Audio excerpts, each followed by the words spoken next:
All right. Hey, welcome to the Noonchi Podcast, quarantine edition. The quarantine edition. I would like to apologize. We did not put out an episode last week because Bobby was in quarantine and I didn't schedule anybody to be a host. Guest host, right? Yeah. So you had a guest host on the last show, too. Yes. Guest host, and you did it in Korean. In Korean.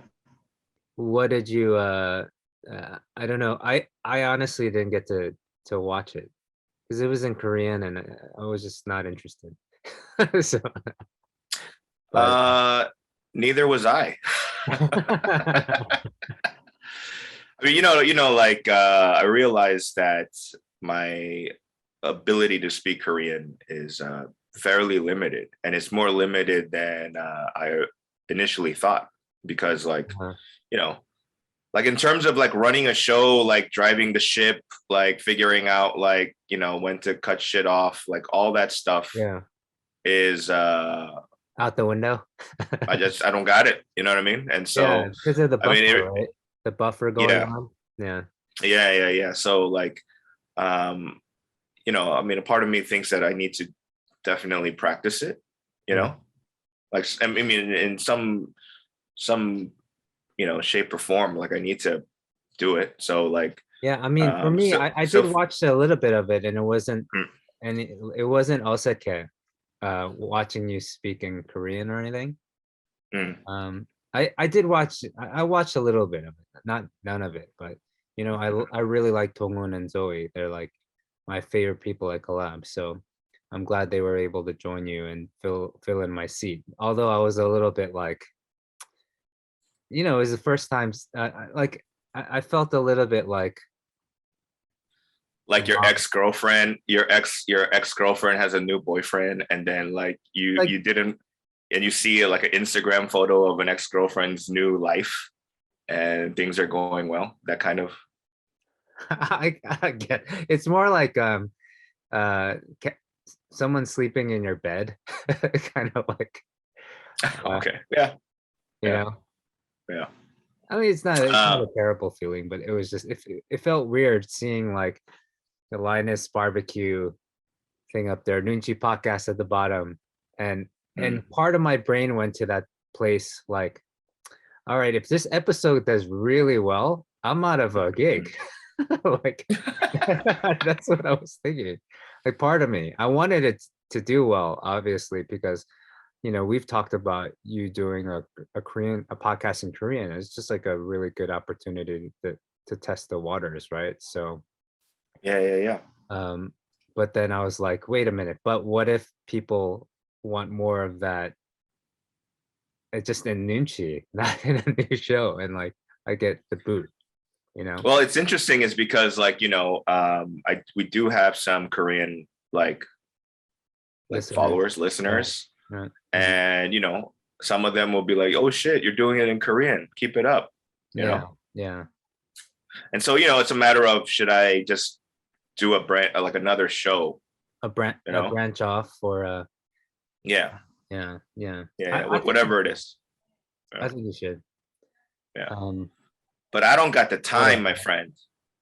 I don't have the time. Yeah, I feel you. I'm trying to do my own also. I keep telling myself I'm gonna do it, just the one, this on where I can use music in it. Spotify has that feature, so I tried it out. It works, but I just have to get my figure out time. Time is money these days, right? It's I mean, from a previous episode, we talked about the opening of the comedy club, right? So my brain has been kind of heavily on that. So Monday through Wednesday I'm working at for collab, and then the rest of the week I have no weekends anymore. I'm there every weekend. And so I mean, it's something that I want to do, but ultimately, and I've told everybody this, is that the comedy is the funny and the comedy and the thinking of jokes and bits and whatever, that's like that's like only a fraction of what we do, you know. And that small fraction is the only fun part about it. Everything else sucks, you know what I mean? And so I feel the business of it and trying to keep things afloat and trying to figure absolutely out that stuff sucks. I mean, like even the the turnouts aren't great right now because of, I would say it's not just COVID. I'm not gonna just blame it on COVID. I'm gonna say it's like a lack of proper marketing, a lack of push. I mean, there is something. COVID also is taking a toll because I'm told that even though businesses or bars and restaurants are supposed to close at 9 for shows and like movie theaters, as long as people get in before 9, they can watch the show as long as there's no booze or whatever being sold. You know what I mean? Oh, till when? To what time after that? Till midnight. Till midnight. Oh, but you then can't sell booze or wow. No, yeah. See, because if you get quote unquote audited, and you have your POS system, right? Yeah. And they'll be like, yo, so why did you sell booze at 10? Because that all those sales are, you can't retroactively date them, you know what I mean? And so like stuff like that is just kind of stressful. And to add to the stress, or not add to the stress, but because of that, like my drinking has gone off the rails a little bit, and so okay, so that's kind of the reason why I feel like, I should probably dial it back. I don't know about quitting drinking, but definitely like you're go not back to drinking trying. alone. No. Well, I have to, Okay. Yeah. So one step at a time. Cut off the drinking alone first, and then you can, try to taper off some of the. I mean, like, I mean, for all the listeners, they probably, I don't know if they know the reason why we, I mean, the last episode I had Toon and Zoe, and then like we skipped off, and why we're doing a Zoom thing for the podcast is because Bobby went to LA and came back and now is in quarantine. Actually, speaking of which, I have to do this every day at 4:30. Do you? It's automated, but you guys can listen in. Hello. Hello. This is COVID-19 Center of Seoul, and we are calling to check for COVID-19 symptoms. Please answer yes or no to all of our questions. Is this Choy Robert? Yes.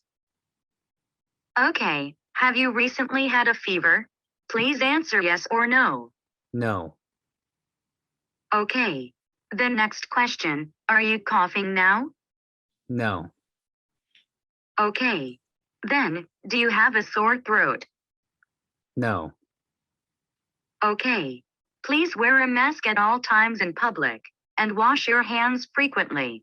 Thank you for your cooperation. We will call you again next time. Thank you. I have to, I don't know what happens if I don't pick that up, so I had to pick it up just now. But it comes every day after. So, but you notice at the end it says, "Please wear a mask in public places." Like I'm in quarantine. What? I can't go to public. Yeah, I can't go out. So dumb. My wife just got the same call in Korean, and my son got it, and he's just like yelling. No, I'm kidding. He doesn't get it. So you went to LA for like a little over a week.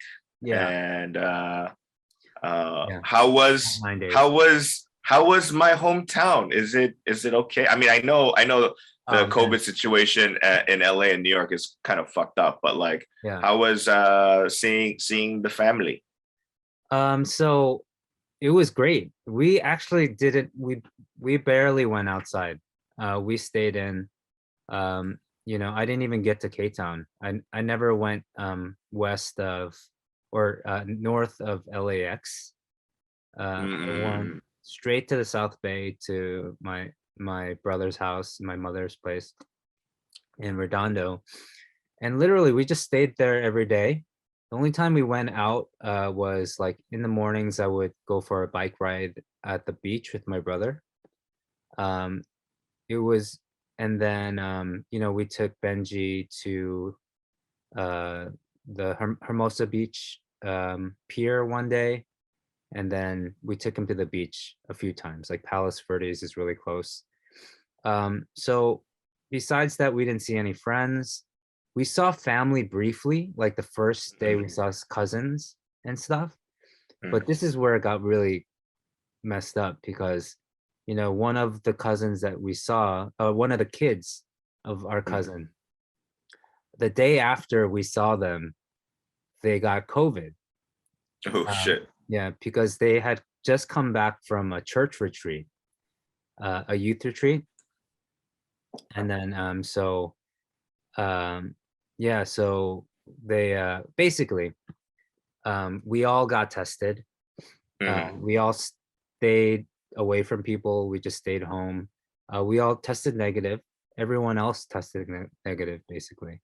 And then we just decided, we were supposed to have Christmas Day at our cousin's, and everyone was going to come over. My cousin's husband bought this badass like $800 roast. Wow. That it was just like he sent us photos and stuff, but we ended up having to divvy out. Everyone was responsible for bringing. It was like a potluck, right? Nobody went. We decided just everyone's gonna have Christmas separately, so we ended up doing that. But the food, everyone bought like specific food. Yeah. So you can't. COVID's contracted through the air, and not through food. So we just divvied up the food, and somebody came by and picked up and dropped off for all the families. Because all my cousins and everyone basically live in the South Bay, and that's how they got my brother to move to that area too, because there's so much family there. And yeah, so we just hung around there. I just thought it would be funnier if, like, let's say you were responsible for like soda, right? Hypothetically. Yeah. Right. Yeah. And then instead of divvying up a food, you just got a shit ton of soda at your house. Like, yeah. There's like, oh, whoever's in charge of plates was like, yo, fuck this. Cups and ice. Yeah, god damn it. That's funny. That would have been bad. Yeah. Yeah. I'm glad you had a Christmas Christmas dinner. How was your mom's reaction to being a grandmother again? It was great seeing her her face light up. She had a lot of fun. She laughed a lot. We're just watching how crazy Benji was, but she had concern too because he's such a wild, like, out of control kid. She's very concerned. So she said, like, none of us boys, her three boys, we were never that hyper. So yeah, she has no advice for us. So just like, great. Yeah, she wore a mask the whole time. Like, she wouldn't, even around us in the house, even though everyone was negative, she just didn't. She's like being more cautious and careful because she had friends pass away because of COVID. Right. She's turning 80 this year, so she's getting up there. So she's got to be careful. One thing I missed, I regret not doing was I got Mexican food only one time while I was there, and it wasn't like, it wasn't like street tacos or anything like that. But would you go to like Del Taco or some shit like that? I'm gonna get madder if you went. No, I mean we just went somewhere local in the South Bay. It was like authentic, but it was nothing like King Taco or Right. I was still grateful to have it. It was really, really good actually. And more than anything, I like the ceviche. I brought back some Tapatio for you, by the way, a couple bottles. And then, you know, I ended up having In-N-Out 3 times. The day I got there, the day I left, and somewhere in the middle. You know, we got it, you know, to go and just ate it at the house. But I just gained weight there. I don't know if you can notice, but I've pudged up a little because my sister-in-law, she got me into, you know what, she does sourdough. She makes her own sourdough bread. She's one of those that got like, because I think there was a trend of people that like learned how to make sourdough bread during the COVID. Yeah. She's she makes sourdough now. Yeah, nice. But she not only with that, like you can make waffles with it, pancakes, you can make pizza with it, baguettes, all this stuff. So every day we just ate at home. She made pizza one day. She made every morning we had fresh bread. And after a while, I just kind of like, there was not much to do. So I was just like observing. And so I brought some of that starter back to Korea. I don't even know if that's like allowed, but you know, we just tried. We brought it back. You can make it at home also. Right. But you know, it takes a few days. So we just brought it back, and I started feeding the starter right away. And I've been making bread every day. Oh, really? I'm getting better at it. So I have, next time I see you, I'll give you a loaf of sourdough bread. I'm getting much better at it. Yeah. Yeah. So speaking, you know what? I had a random thought about. So there was a few days where I ate by myself at work. At work, okay. Right. And given that I was thinking to myself, yo, like not only am I drinking a lot, with the drinking comes like eating like shit, you know? So I was like, you know, at least for the times that I'm not drinking, let's try to eat okay, right? Let's not eat like a madman. Yeah. So I went to Salady, yeah. Right. Yeah. And I went to Salady, and then I was like, ooh, they have wraps, right? So I ordered a wrap, right? Now here's what I came to the conclusion as I'm about to eat it. What's the difference between a burrito and a wrap? And this kind of makes me feel like, you know, like white people have commandeered and culturally appropriated burritos. I was like, you know what I mean? Like, it's a tortilla and there's shit inside. Now, whether some people go, a wrap's cold. Nah, man, I've eaten warm wraps too, buddy. Right? So like I was like, yo, man, although burritos are technically like a Mexican American thing, or like you know, I've heard but I was like kind of pissed off, like as I'm eating it, going, you know what? I am boycotting wraps. You have a point there. You know, like I've had the wraps at Salady, by the way, and they're too small. Yeah. I'm boycotting wraps, by the way. Okay. Yeah. I don't know if the rap community will feel the loss of a consumer going down, but I'm just saying that you know, for what I know, you know what I'm saying? It's kind of like it's kind of, you know, those like people that, like, for example, we're Korean American, right? You know, but we identify ourselves as American, right? More than we are Korean, right? Actually, maybe that's what we're the wraps. You know what I mean? It's a fucking burrito. It looks like a burrito. It's a goddamn burrito, but we're the wraps, I mean? of Korea. We're the wraps of Korea. You know, and so it makes me go, you know what? I gotta be be more Korean. You know what I'm saying? So anyway, And sorry there to are a cut you lot off, of but Koreans that boycott Korean Americans as well. Like, you know, yeah. but I mean, the way Uh, you put it, you're saying raps are basically bullshit. And so yep. people like think of kyopos as bullshit too as well. I think I'm becoming more and more Korean every day. So yeah, I mean, I'm glad you got to see your parents, your family, and whatnot, and they get to meet Benji. Was Benji how was he on the plane? Oh man, going there, he only slept 2 hours. And it's an 12-hour flight going to California. So it was tough for my wife. So basically, this is what it was her idea, right? So we got the middle aisle to ourselves. Okay. And that's only it's 3 seats in the middle. And Right. they gave it to us. Yeah. But my wife was like, she wants Benji to be able to lay out. So you go sit somewhere else. So she asked at the counter when we got there, is there anywhere else you can stick my husband nearby?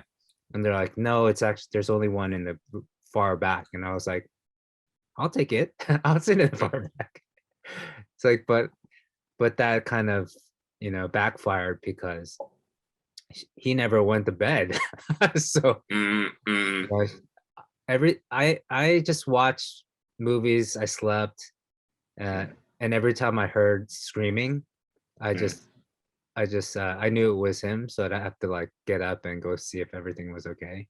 But every time he would see me, he would say "Apaga." He would yell until I leave. So what am I gonna do? I have to like. Right.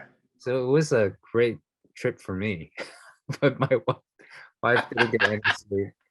And then on the way back, we got lucky. There was no one on the flight. I mean, it was probably like 30% occupancy. So we got an entire row, both sides, the middle, basically, So what we did was the right side of the plane, there's 3 seats, and we had him occupy that whole thing himself. And we just like box him in with the aisle seat.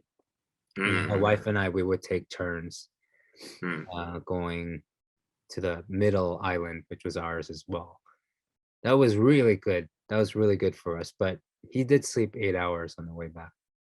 Nice. 13-hour flight. So kind of like, yeah, it was better coming back. Because of countless jokes and countless experiences with children on the plane that are loud, that cry, whatever. And was he how do you say? Was he fulfilling the stereotypes of babies being wild and loud in the planes? Yeah, at time actually he did okay. We thought it'd be a lot worse. One of the big problems is he loves pressing buttons, and he probably called over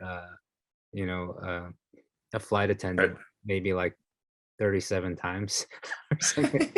But like we figured it out. Once you press it, it goes ding, and then the light goes on. But if you press it again, it goes off. And I found that out like maybe halfway through because I saw them pressing it again, and then when they come over, and then so like the first half they would just like I felt bad, but it wasn't too bad. Beyond that, they were really nice to us, really nice to the kid. Yeah. Besides that, I would say going back home, I think he really enjoyed the space. Like there's even my brother's place is more spacious. My cousin's place is like a mansion compared to like the way we live in Korea. And so I think he was just like he couldn't believe how much room he could run around in, and he was running upstairs, running downstairs, all this stuff. And so it just made me feel bad, when we came back home, and here he is. He's like stuck in And yes, quarantine, and we can't even take him outside. But he's like, where are the buttons? God damn it. I want to press some more fucking buttons. There's no buttons in this house.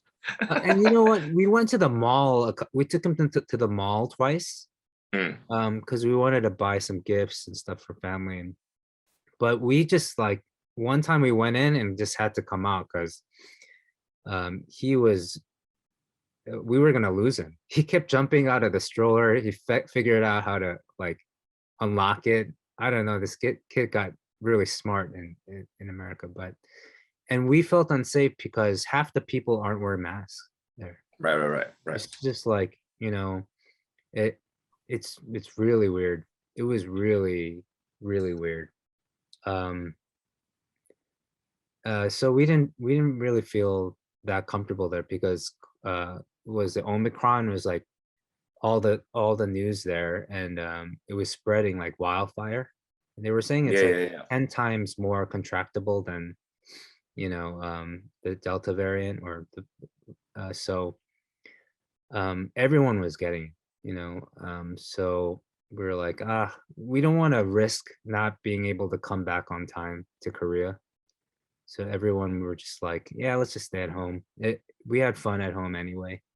My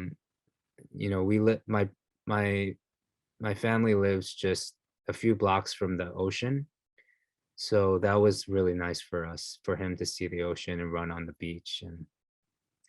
And everyone looked at me weird, like when in the morning, because I'd ride the bike at the beach on the boardwalk. Yeah. And I would still wear my mask. Like the people working out and people on their bikes, 100% were not wearing masks. But for me, it's like, well, I'm breathing the hardest, and like, when I'm running and I'm working in Korea, when people run or ride their bikes, they're wearing the masks. For me, it just felt weird. And so we felt like, yeah, let's just get out of here for now. And my brother was saying it's probably inevitable. Everyone's going to get Omicron. Thankfully, if you're vaccinated, it's not, the symptoms aren't as bad. My cousin's kids, kid was totally fine, actually. It was just mild, like cold. I think it was like a cold, but anyway, we decided, baby number 2 is coming in less than 60 days now, and we might go back again to LA this year if things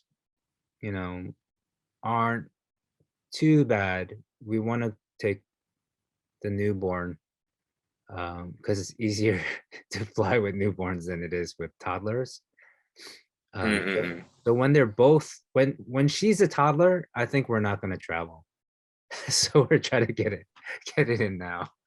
It's like, these are the things I think about now. It's like, well, I mean, I too need to go to LA soon because my sister gave birth on the 31st of January. Congratulations. Not January, of December 31st. Right. So officially an uncle. You're officially by blood, you're an uncle, right? Yeah, I'm an uncle. And it was interesting because, like I'm kind of whatever about kids. Like I'll just look at a kid and be like, oh, it's cute. And that's it. Like I don't, you know what I mean? I don't see infant video or, pictures of infants and go Google Gaga over anything. Right. And, but it's weird, man, because maybe it's because it's blood. Yeah. He's blood. You know what I mean? Like I constantly look at pictures of my nephew. Yeah, there's definitely, you know what I mean? There's something like chemical about it. Like just when my nephew was born, I felt the same way. And when my niece was same with my niece, and even my cousin's kids. But when it came to my brother's kids, it was intensified. Like part of me, like as long as I'm alive, I'm gonna be their uncle. And friends come and go, but family is for life. When you're like 90 years old and hanging on, your nephew and your nephews, your nieces, they're gonna still be like calling you crazy Uncle Danny. Right. Dude, you know what's interesting was because like I got like they sent me pictures like right after she gave birth, and then that she took pictures. And when she sent them to me, as I got the pictures, and while this is going on stage, they're going, and coming to the stage, Danny Cho, right? So like my mind was like all like I was like, oh shit, because like I wanted to continue to look at these pictures, you know. And you know, and it's like a weird feeling. It's like, you know, and obviously, Bob, you know the extra shit that's going on with my family, right? So I'm, you know, like it's a lot of shit that's going on in my head, and even me doing stand up, it's not like a press a button, it just comes out. Like I have to be like gather my thoughts and you know, say you have shit. to be in the zone. Yeah. And so it did like fluster me. I mean, you know, I got my shit together, but like it was very interesting. And now like, you know, I was thinking to myself like, you know, I gotta be the cool uncle, the mushin' uncle, right? Like, but that don't mean like, you know, mushin' so because I'm like rich or like all of a sudden become sexy and shit. Like, you know, I mean, I just need to be, how do you say, a better person, right? So like, you know, like I want my sister to be like, oh, you got a really dope ass uncle in Korea, right? But right now my sister's gonna say, oh yeah, you have an uncle in Korea. Like, you know what I mean? Like you know, so I need to add dope ass, you know what I mean, to the person, you know, whatever it is, right? So you know, I think it definitely kind of kickstarted the new year. You know, I don't really have like resolutions per se, but you know, now definitely there's some extra goals that are not career based per se, but more like life based per se. You know, and then Koreans call 40. They have a term for it. It's called 불혹, right? What's that mean? It means that you do not get swayed by temptation. When you're 40, when you're in your 40s? Yeah, like you've in your 30s and 20s, you've from whether it's the opposite sex, whether it's money, whatever it is, like you've been swayed by temptation and whatnot. But at the age of 40, you're supposed to be wise enough to cut all that shit up, right? Okay. Yeah. And so I've been thinking about it like goddamn. I don't obviously it's not true, because I know a lot of 40-year-olds that act a fool and you know, are keen to temptation. Yeah. Right? So there's a lot of truth to it though. Like it's like basically what it means is when you're in your 40s, you're settling down, or you're like you're that whole wisdom, we talked about this, like giving less fucks about most of the things we care too much about, like in our 30s even. It's just kind of cutting all the fat out of our lives, just because, you know, when you feel your body even changing in a way where it's just giving up on you, I think instinctively in your mind you're just kind of like, all right, well, I'm gonna have to readjust the way I prioritize friendships, prioritize relationships, work, whatever it is, just because I know that I'm on the back nine of my you know, of my life. So how do I optimize the rest of my time on this earth? I think that's basically what that's all about, right? So, but I've been hitting the gym for like 8 months, right? Not 8 months now. Okay. It's been about 8 months, right? And then so like, there is no like crazy transformation per se, because ultimately, working out is one thing, but what you put into your body is another, right? And I'm kind of not really that crazy about, like counting calories, eating healthy. I'm not there yet, right? It's definitely helping you though, I'm sure. Yeah. But then, so like for like those what do you call it, those gym bros, Korean gym bros, those like meatheads, right? So the three big like weightlifting exercises are the compound exercises, so the squat, the deadlift, and the bench press, right? And then so the gym bros go, how much is your combined that weight? Those three, those three exercises combine combined. The weight? Right. Just so like how much can you do? They call it 3대 운동, right? So the three big exercises. Okay. And 500 kilograms is what like the elite and above lift. Okay. Right. That's. And so, but like especially Korea, it's not necessarily. It's always like results based, right? You know what I mean? Like you ain't shit until you hit a certain level, right? Original game, that old dude won supporting actor, yay. You know what I mean? Like we made that's right. Mark, like y'all need that, right? Oh, it was #1 on Netflix worldwide. Like it needs something like that, right? It needs a benchmark. Yeah. And so I recently crossed the 300 kilogram combined weight. And I was, and I'm thinking to myself, like, as I'm like, what do you call it? Like squatting, I'm like, why do I ever really need to squat this much weight? You know what I mean? Yeah. And then I met a Korean fucking gym bro that goes, oh, I do, my combined is 500. Right. I was, oh, nice. Like, how much do you squat, bro? He's like, about 200 kilograms. I said, oh shit, that's a lot.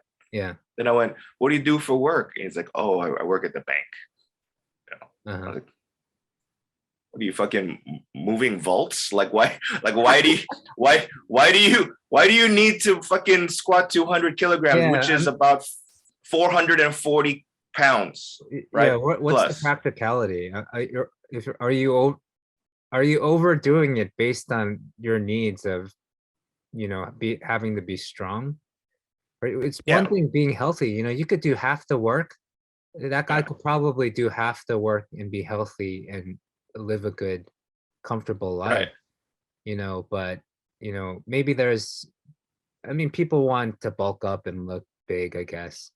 That's important because if they're single and they're trying to impress like the opposite or whatever, they're trying to impress other single people, or I don't know. I'm so I don't know. Although I've been working out too lately. I haven't joined the gym because I sweat too much, and I need a gym near the office because I'm at the office too much. And if I can't, and I work out in the morning, so I'm trying to figure out this whole thing where I can't join a gym because you can't shower these days because of COVID. So I've been working out at home. My brother basically gifted me a membership to Peloton. That bike. Yeah. So I tried the bike. He has the bike at home. Him and my sister-in-law, and the whole family uses it, right? And at first I was skeptical. I've always been like, oh man, that thing's like so expensive. People are gonna just throw their clothes on it eventually. But I tried it and it was like amazing. I loved it. Right? I could see the value in it, but I don't have a bike here in Korea. And so I was like, I don't need an account. But he gave me an account, it's not just the bike. It's like yoga classes. It's cardio classes. It's strength training. It's whatever you there's tons of classes and they're basically live every day, or you can watch them whenever you want. Right. So I've been doing like 2-3 classes a day of like just core training, like what do you call it?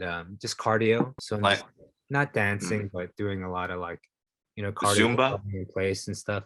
It feels like that, but I get a good sweat out of it. So much that I'm in quarantine, so I can shower right after, and so I just sweat it out all out as much as possible. The one thing I'm really surprised by that I didn't think I would like is yoga. I'm just like totally like, I always thought it was just not for me. But I've been doing it and it's just, it's been like a good way to like, I do like 20-30 minutes in the morning.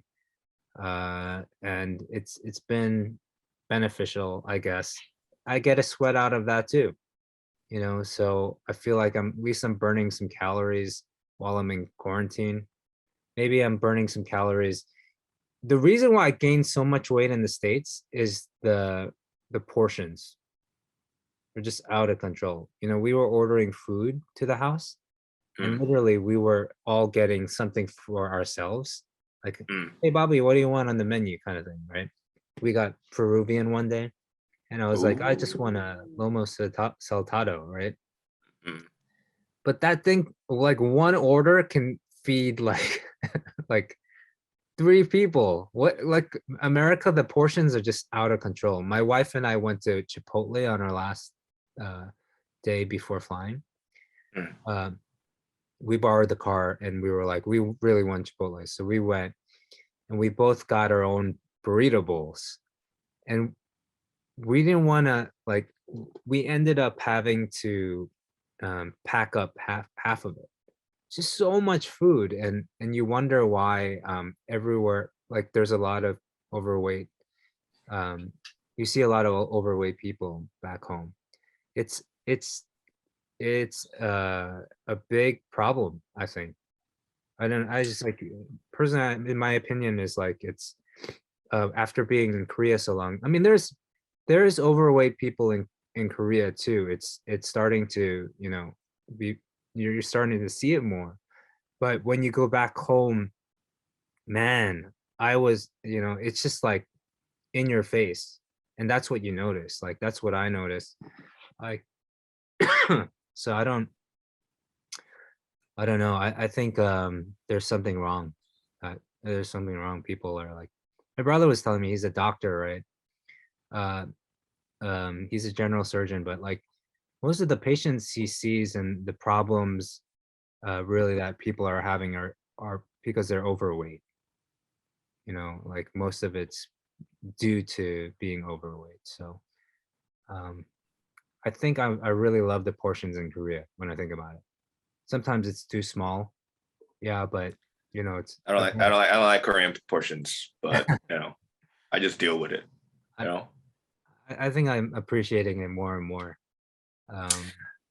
Yeah. So. Speaking of I don't know about portions, but speaking of junk food or food, I was trying to think of like, for the comedy club, like what kind of anju, because there's no kitchen. Yeah. What kind of anju that we can serve that's delicious, unique, possibly, and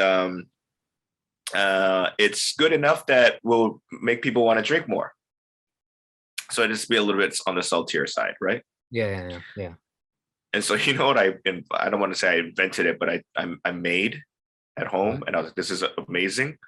I got microwavable popcorn, right, without none salted, nothing, right? Yeah. And then I got half of the ramyeon soup. Yeah. The ramen powder. Yeah. And I put it. So after I popped it all up, I put it in there. I shook the shit out of it, right? And I ate it a few, and I was like, it's good, but it needs something. So I went to get some, the Kraft Parmesan cheese. Yeah. So I put it on a bowl and I was like, oh, it's good. Oh yeah. Oh, but that sounds good. But what it it's perfect if you're a beer drinker, I think, because you get it salty and you need to wash all that down with a beer, which both you and I aren't, right? My mouth is watering right now. Your explanation of that, we should put that on YouTube Shorts or TikTok. And actually, I did it, and I said, "Oh shit, this is good," right? That sounds really good. I'm gonna try that out. I actually have we have the pizza Parmesan. Will that work? The pizza the packets that come with that. Okay. Yeah. I don't have craft Parmesan cheese, but but it's like the powder shit. It's not the real fucking, like the Parmesan or whatever. It's like the powdered nonsense, right?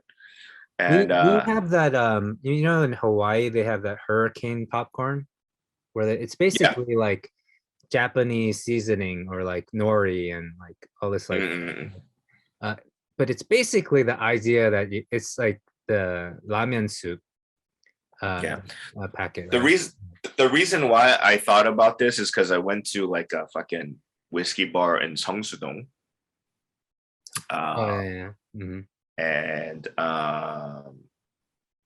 the anju or whatever they just give it to you for free is that they have popcorn, but they give it to you in a big ass paper bag. Big ass paper bag. You mean like in the bags they pop in?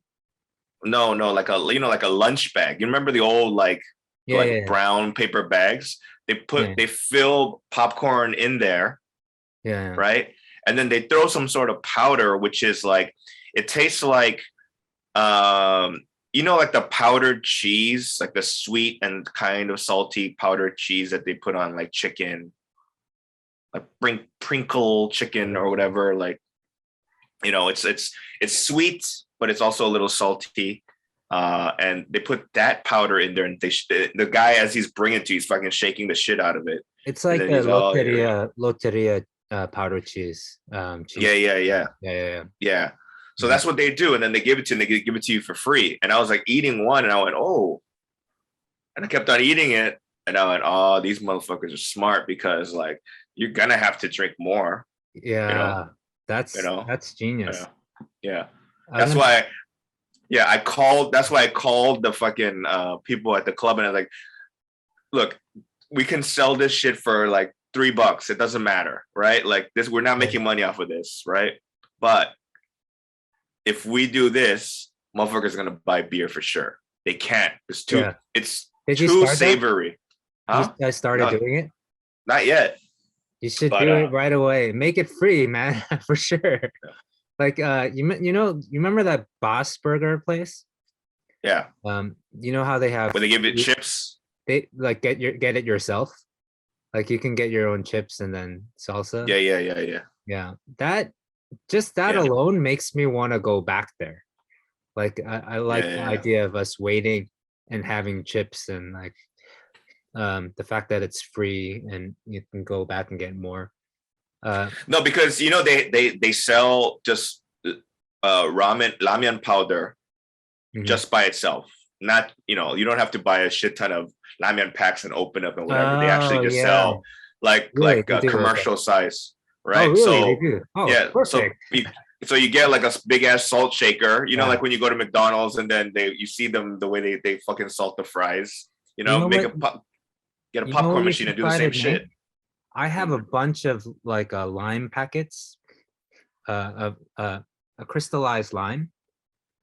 So it's just like lime salt, and I also bought one of those chili lime powders from Trader Joe's. Maybe I'll try that.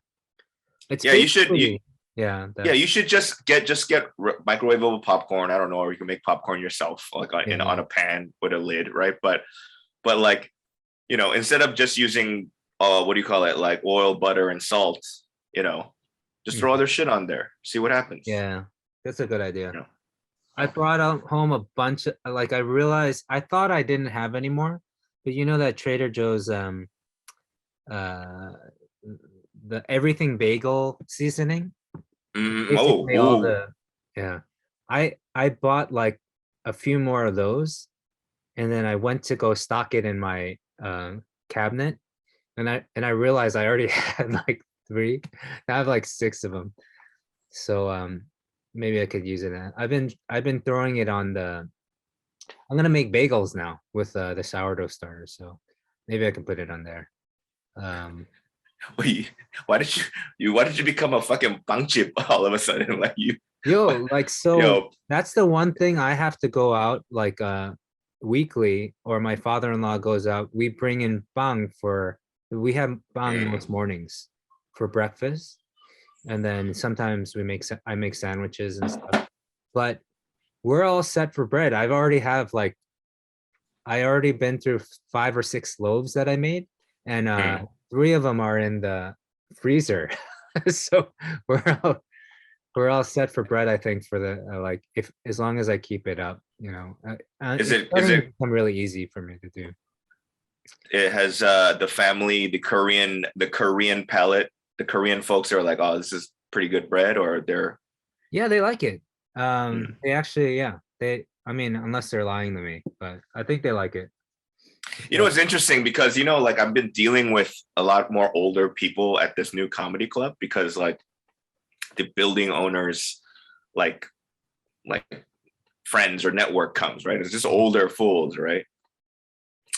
And especially guys, but even the older women too. They don't like giving compliments. You know what I mean?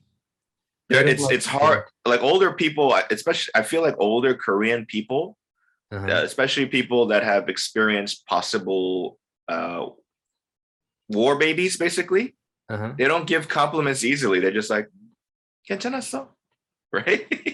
I'm like, okay. And I'm like, I saw you laugh, you cocksucker, right? I saw. 괜찮았어. That's an interesting observation. Yeah. It's, 잘하는 것 같아. I'm like, hey, fucker, I saw you laugh, you dickhead, the whole time, right? I think people, I think I kind of understand and have seen that. Like, I feel like people hold on to their compliments as currency. They see it as currency, or they're giving up a part of themselves. Yeah, what kind of? It's almost like it's almost like when people, like, you're at a food court, right, or something, or like a restaurant or Burger King, and all the seats are taken, right? Right. And people are just waiting around for people. They're looking to see who's almost done with their meal, and you're done with your meal. You're the next to get up and leave. Right. But for some reason, there's some part of you that's just like, nah, I'm gonna make this motherfucker wait another 2 minutes. I'm gonna like. Sometimes that feeling a little parched. Over me. That comes over me. Something comes over me where I'm just like, no, like I waited longer than you waited for this, or something. There, maybe that's inherent in like this Korean. I don't know. Tell us if you experience the same thing. I don't know if you're old and Korean. Like, that's funny though. No, I do that too. Like, I'd be like, I waited, so I'm gonna work for it. So now, if you're waiting, you're gonna have to wait too. So like, let's say I'm done with my food, right? Yeah. Like fucking emptied out, right? You see the bottom of the bowl. There's nothing else, right? Then I'll get up, and you can see the people waiting. Their eyes light up. But I'm going to get water. I'm just gonna pour water. Gulp. Oh man, I need some more. Gulp. I'm just such a dickhead like that. You know what I mean? Oh yeah. I don't know, but I feel like that is minus points on Mushnin Uncle Danny. You know what I'm saying? Like, I need to be like not that anymore. Yeah. I because I have that within me to have that kind of pettiness. I feel like I often, when things happen to me, when other people do that to me, I automatically assume that they're doing it on purpose. Like to fuck with you. Yeah. You remember I told you I borrowed the car to go get Chipotle, and I remember, we're waiting for a car, like it's just there are no parking spots. Right. But I basically followed someone to their car, and they got in, and they're not pulling out. Like, it just take a really long time to pull out of their parking spot.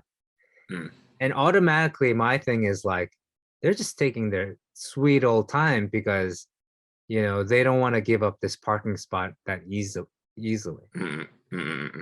But, but maybe that's not the truth at all. They're just like really slow, or they have to take care of something in the car. Like I never give people the benefit of the doubt. I automatically think they're just pulling that, that petty scam with me as well. So after you got your Chipotle and you got back to your car, yeah, did you take your sweet ass time?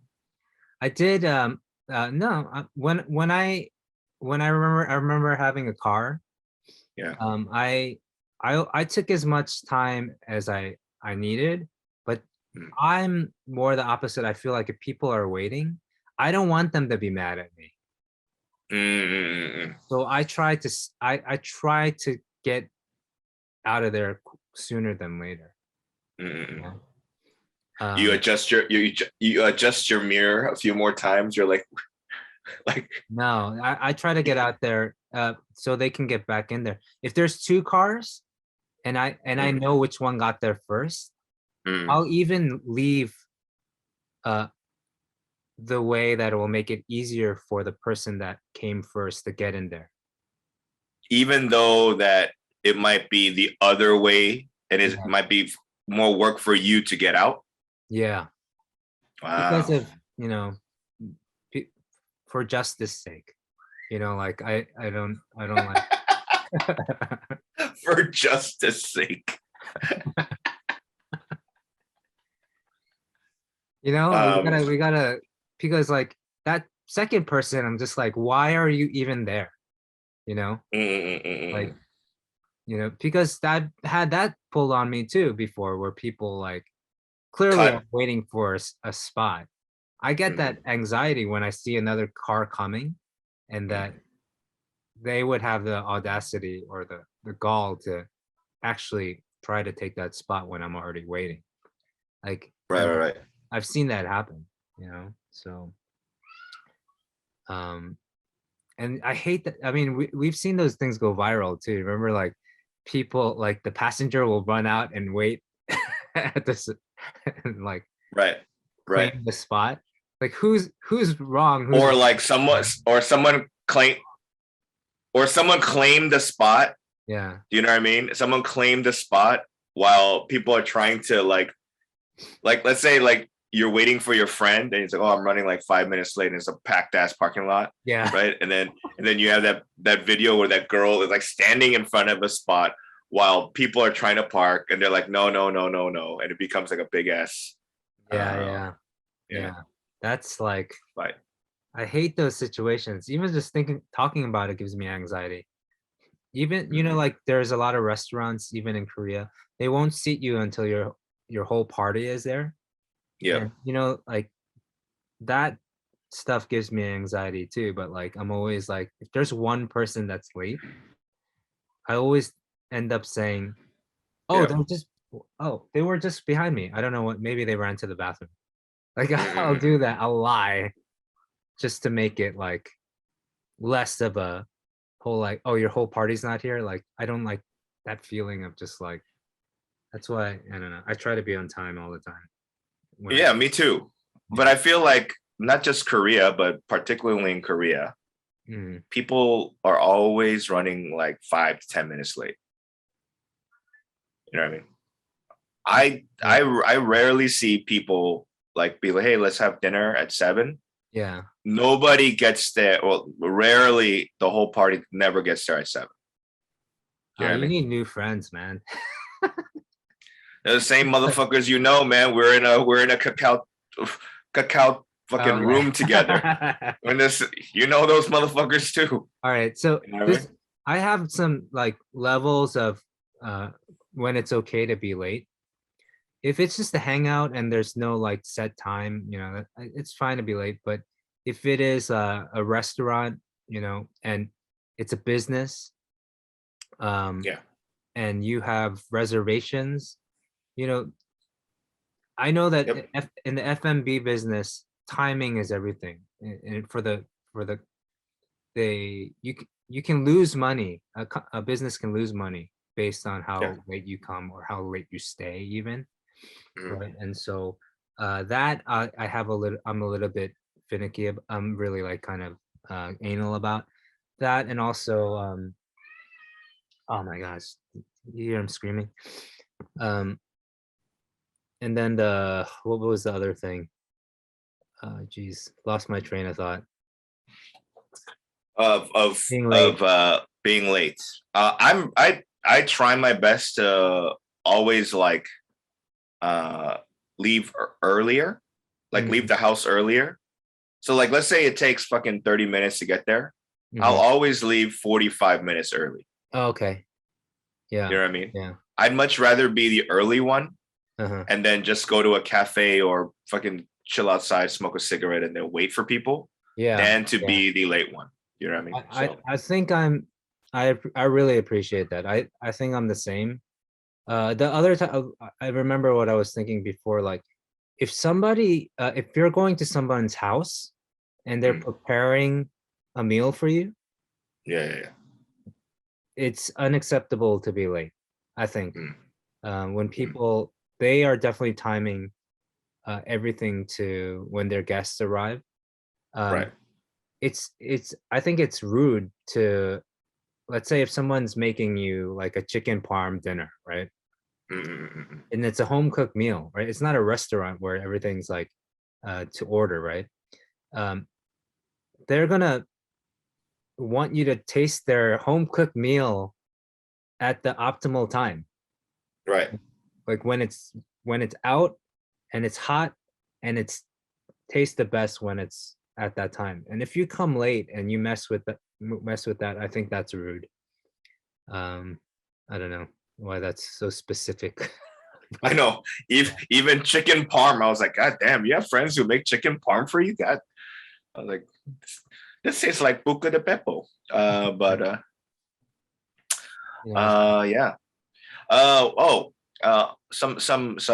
Some sad news. Bob Saget, rest in peace. Oh yeah, Bob Saget.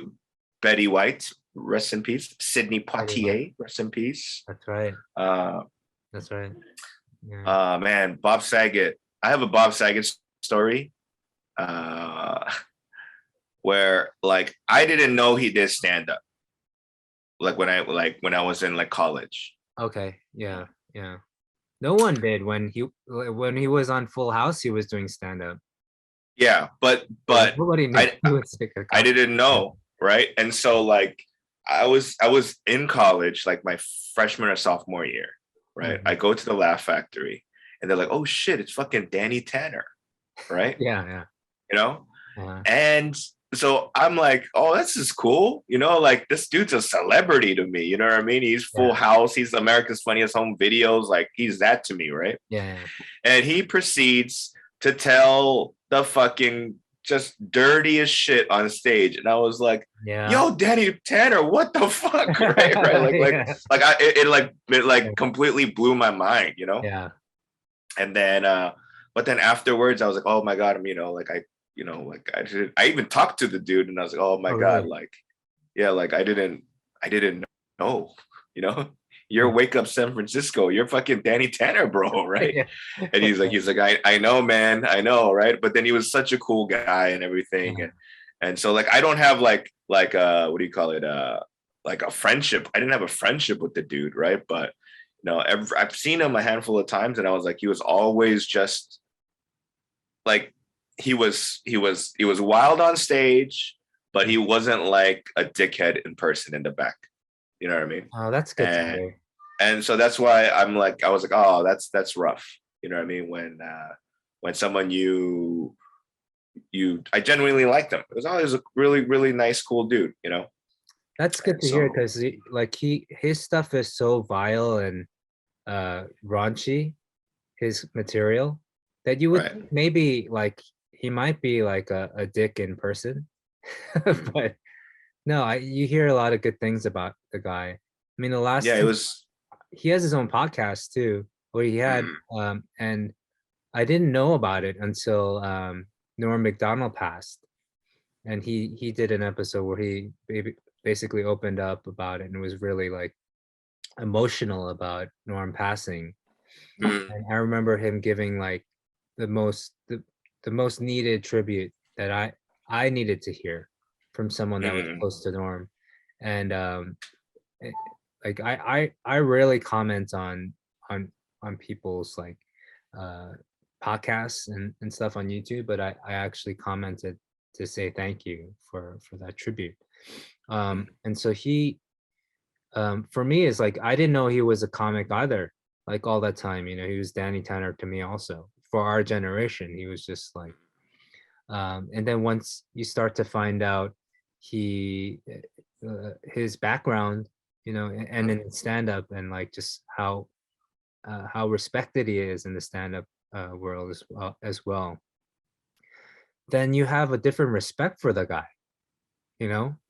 Like before, like it just like exponentially, like I remember having so much more respect the more and more I found out about stand-up and why I respect it, and see how far this guy has come as a stand-up, but as a writer as well.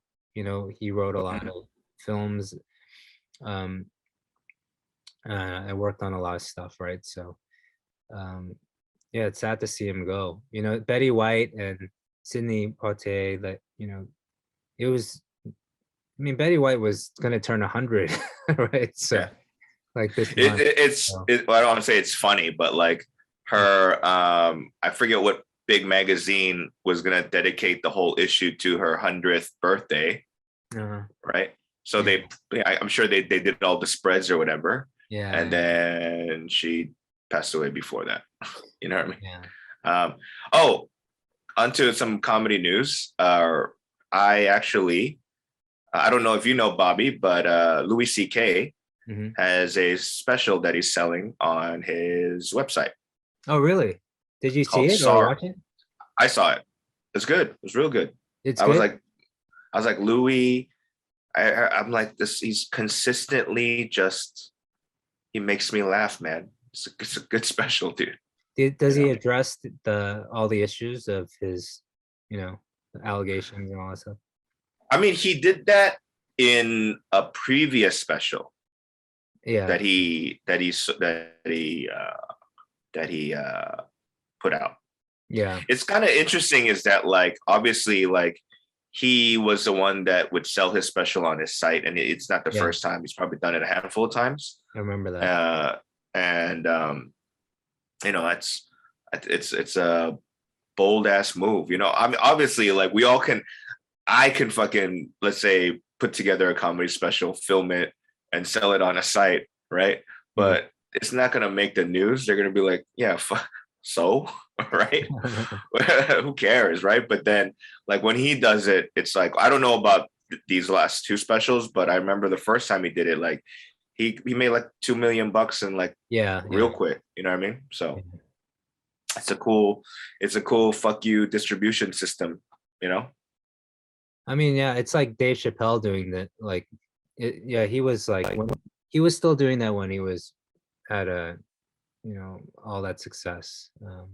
Remember Radiohead did something similar. Radiohead, finally, they were just sick and tired of the whole like streaming thing taking over, artists losing a lot of revenue, you know. It's basically the shit show I live in now. Well, you hear about Nas and how he's selling like what is it, like NFTs, which tie into people, the owners getting like some portion of the royalties of his music. Yeah, everything's like starting to open up in that space, and I'm trying to put my next single into that into blockchain as well. So it's just another way for things to protect the artists, the writers. I think the way I see it, that's the way I need it to be in order for me to try to inch my way back to being an artist. You know, as much as I love working at Collab and having a day job and, you know, working with the people I do. Oh man, this background's messing, like starting to work. See my hair? It's so weird. I'll just keep it. But it's been really hard for me to transition into all these new things, from streaming to you know, like it's just messed me up all the way through, and now I'm making like so little, but I'm getting more plays than ever, or more downloads or whatever you call it, streams than ever, but I'm making like record low income like for that. And so how do the artists survive then? You know, they have to do things like, I was talking about Radiohead earlier. When streaming first became a thing, they were like, screw it, no, we're just going to put the album on our website and pay what you want. And I remember, oh, that's great. I ended up paying $100 for the album myself, because I wanted to support that kind of idea.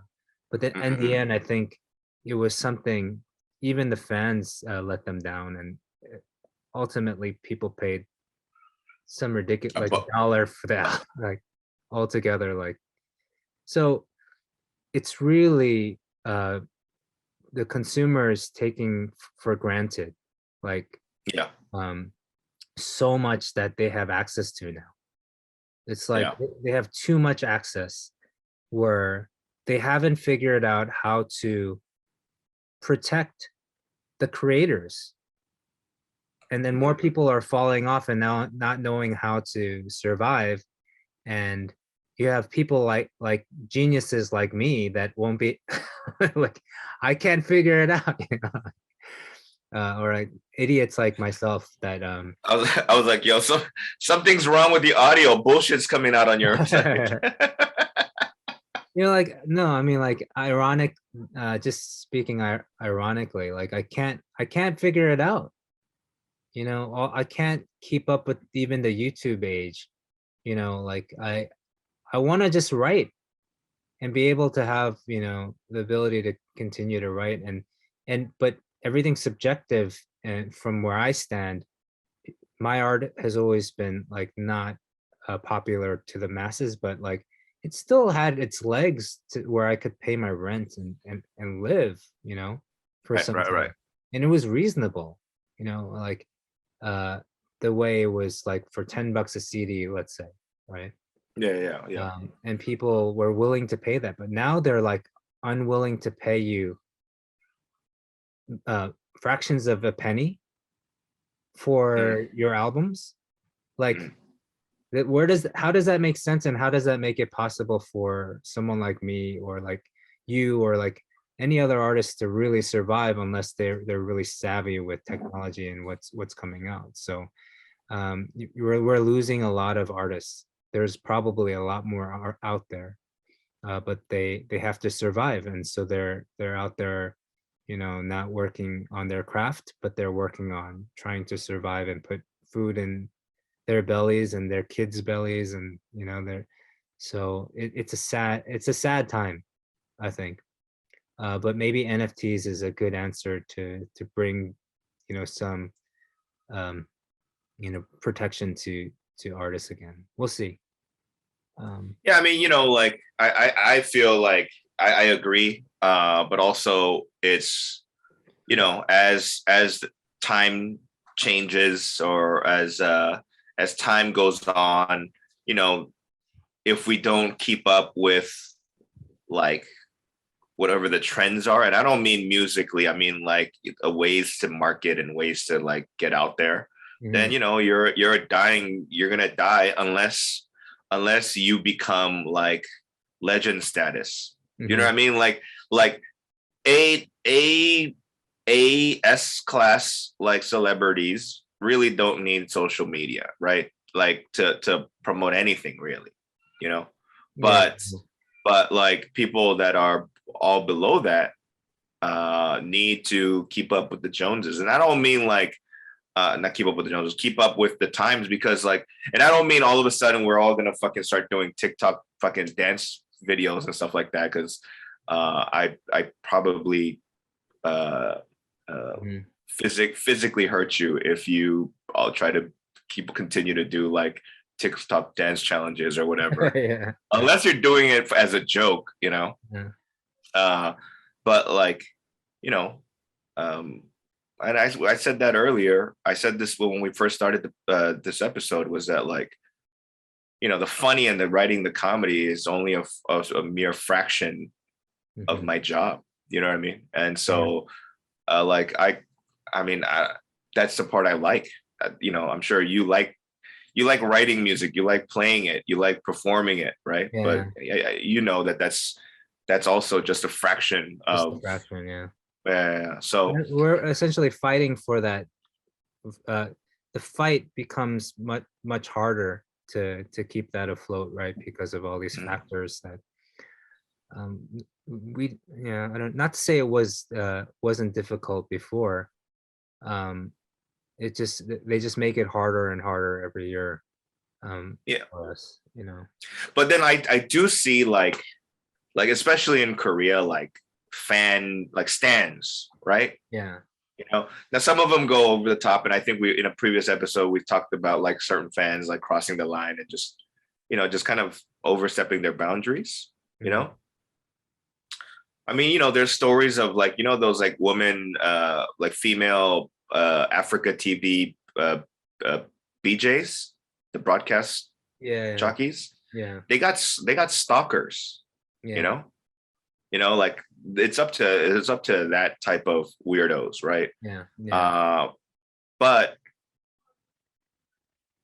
also like if you have a certain amount of fandom, they're going to buy your shit.